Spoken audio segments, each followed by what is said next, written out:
less camaraderie than there used to be. The basement scenes were very, there was a lot of them. It was probably 45 minutes of the movie, and now it's down to about half an hour. And the movie is better because of it, because it just stopped when we did that.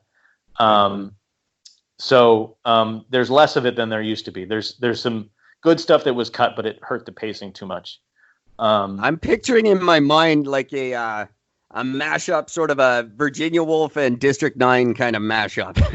I think your closest bet, because the movie is so often goofy, is Shaun of the Dead, Dead Alive, or Brain Dead, the Peter Jackson movie, and The Crazies, either version. What happens for you? You're a film. Paprika. Yeah. Paprika. Yeah. Go ahead. Sorry, what's your question? About that. No, I'm just babbling on about myself again. I tend to do that. So now you're a filmmaker. What's next for you? Do you have another project on the go, or is it? You can't shoot anything now, but I have a script that I want to shoot, but you can't get anyone in the same room. You can't you can't get anything insured. You can't. Yeah, I guess so. I never thought of that. It'll be a long time before I could shoot it. And then the concern is that it takes place basically in 2018, and do you have to acknowledge the coronavirus? Do you have to integrate the thing? Is it going to be like, how can you not talk about that? How can you not deal with this major issue? But the movie deals with other issues that were relevant then, but may seem quaint now. Who knows? So it's a sort of a mix of Oleana and Old Boy. It's about a guy who gets kidnapped by his ex's brother, who's going to punish him and puts him in a basement. And it's basically three characters in a room screaming at each other. But when I'm able to shoot it, I don't know. I mean, this is another one of those things where I was concerned about the wrong audience taking the wrong messages from it. But I guess, again, you can't control that. You can't control how someone's going to read into it. And I guess the only thing you can hope for is anyone even to care? Like, can you muster up enough energy to make somebody care? I mean, when I was talking about this second script, they said, "Hey, why would you want to make that? What's your point?" And I said, "I like making people uncomfortable." And he said, "Is that a reason to make a movie?" And I said, "I guess it is for me." Well, it should be, unless you're doing it like Cronenberg style or something, which is just. I genuinely like things that make people uncomfortable. I also really like unhappy endings. They're my favorite. Like Dancer in the Dark is probably my all-time favorite movie right now. It has been for many, many years. Mm-hmm. Just because it's so tragic and there's never a happy point. And I just love that about it. Manipulative, because it's just a lot of it's the standard Lars von Trier. I'm going to make you feel bad about being the only audience who put up with me in the first place. Like all the von Trier movies after Breaking the Waves seem to be just basically, I'm going to punish the only middlebrow audience who likes these kind of movies by rubbing your nose in it and making you feel bad for this entertainment. Michael Haneke does the same thing. With Funny Games, that may be the ultimate in that, either version that you see. And I'm sort of amused by von Trier, what he does, in which he is so self-indulgent and so deliberately alienating. For what I can tell, it seems like almost parody, but is not supposed to be a joke. Fair enough. So, sorry, Gord. I know you're sitting in silence there. I've never heard of Dancer in the Dark, and I'm just looking it up. It's Bjork. It stars Bjork. Yeah, and the soundtrack is Bjork and Tom York. It's an amazing soundtrack. I actually had this. I heard the soundtrack before I saw the movie, and that made me want to see it. And I was glad I did. You should watch Breaking the Waves. It's very similar. He made it about 4 years before with Emily Watson.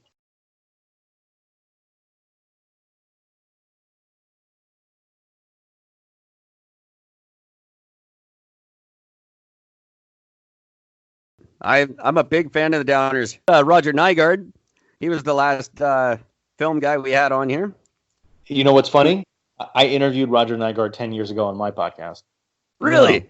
Yeah, when he was promoting The Nature of Existence. Very good guy. That's I liked him a awesome. lot. He's a great guy. Really fun guy to talk to. So sorry, I just babble on about my influences. What's let's see, where was I? I've lost it now. So I was asking about your next project. You can't do one. What do people do right now then? Is it just a hiatus for the entire industry?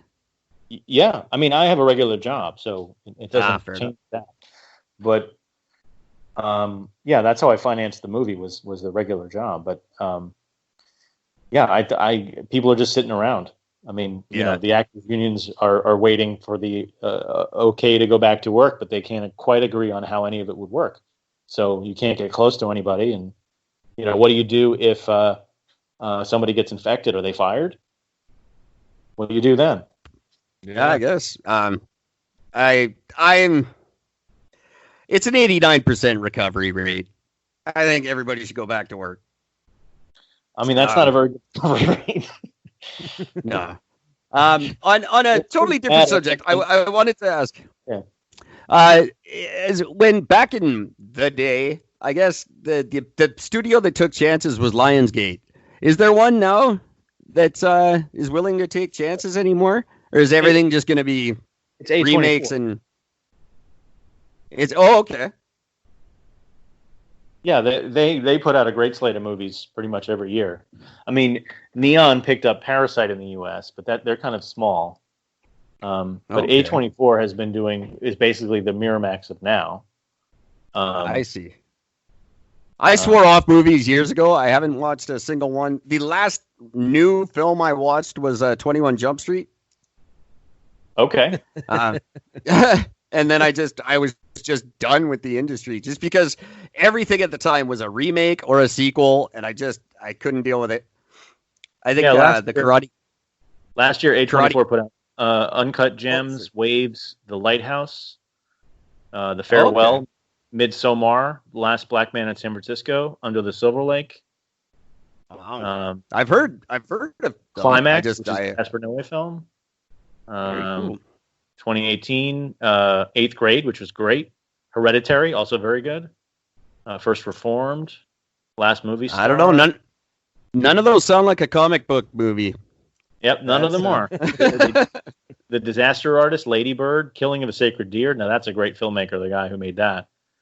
Yorgos Lanthimos, who made The Lobster and The Favorite, and the one I love, Dogtooth, about the family that can basically isolates their own kids, and so they just teach their kids alternate words for things so they can never experience the outside world.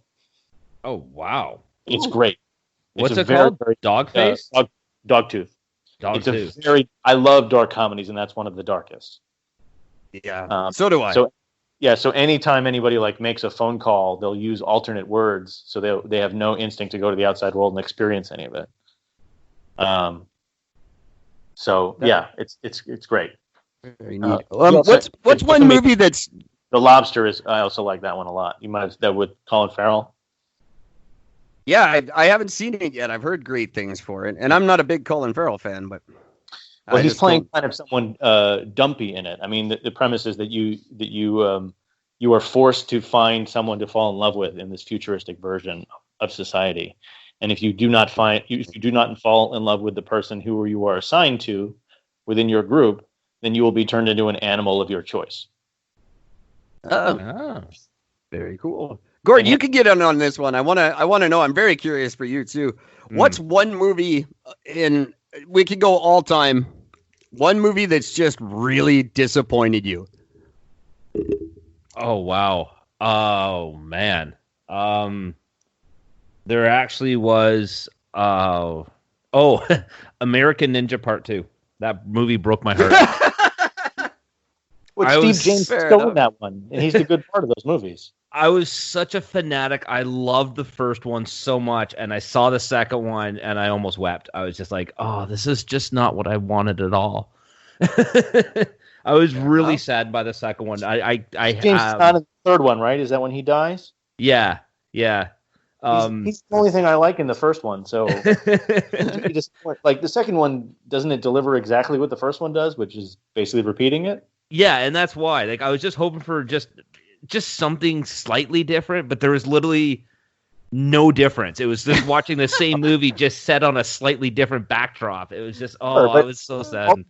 All those canon movies, that's where those ninja movies, American versions anyway, come from. Like Enter the Ninja. Yeah. And then the sequel was that Revenge of the Ninja, and then the one that everyone enjoys because it's ridiculous, Ninja 3: The Domination. Yeah. It's a mix of like Breakin' and The Exorcist and a ninja movie. And it's a lot of fun. I mean, it's stupid, but it's a lot of fun. Very stupid. I actually spent the better part of 10 years trying to find American Ninja on DVD. It took forever. I couldn't get it on. This is like I started searching before Amazon was a thing and just couldn't find it anywhere. And finally, once Amazon existed, I looked it up one day. I'm like, fuck, it's there. So I bought it, and the dumb thing was, do you want to know how much it cost me to buy it? Not on Blu-ray, on basic DVD, it cost me $44 fucking. Yeah, I think it was in American, like Region 1 full frame, I think. For many years. And I think it was probably available overseas. Like you never got like a region free player when that was a thing. Yeah, no, I didn't have. No, mine was very specific for North America only. So, I was early on the PAL and and Region 2 players because I knew there were so many movies. I paid a ridiculous amount. Oh, I'm sorry. Go ahead. Really, I'm bad for that. I paid a ridiculous amount for SFW. I think it was about that much for the DVD just a few years ago, actually. Which I think, if no one's seen, it's the quintessential '90s movie. I think just I saw it in the points theater. out everything. Did you really? Yeah, it's one of the worst movies I've ever seen in the theater. I have a list. Really? You didn't? I thought it was hilarious. I just enjoyed it. What's one for you, Adam? Is there a movie that just the most disappointing movie I've ever seen is probably Alien Resurrection. Oh, that's a good choice. Because that was made by Jean-Pierre Jeunet, who made The City of Lost Children, which is one of my favorite movies, and he also made Amelie later, and he made Delicatessen, and Delicatessen and City of Lost Children are absolutely stunning movies, visually just extraordinary. If you haven't seen them, Ron Perlman is Delicatessen. Yeah, City of Lost Children is just it's a feast. I mean I don't like to use that word, but that's what it is. It's hard to explain. It's basically like this guy can't dream, so he starts kidnapping children and stealing their dreams. He's the circus performer played by Ron Perlman helps out this little girl to go try to unkidnap her brother who's been kidnapped by this monster who's stealing all the children. Okay. It's fantastical and absurd, and it's gorgeous and it's weird, and it's just like close-ups on faces of every strange thing that you can imagine. And so when I heard that he was being given $100 million and he was getting the same director of photography who shot City of Lost Children, who shot Seven, Darius Kanji, to shoot Alien Resurrection, I thought, well, this is going to look great. It's going to be weird. And all that happened is he put Ron Perlman in it, and he put the guy from Delicatessen and City of Lost Children in it, and it's totally interesting in it at all. And I think that was the most disappointed I've ever been in a movie at the time in terms of my anticipation. And I think I stopped anticipating movies after that, honestly, because it was like I can never feel as rejected as I feel here. And I didn't hate Alien 3.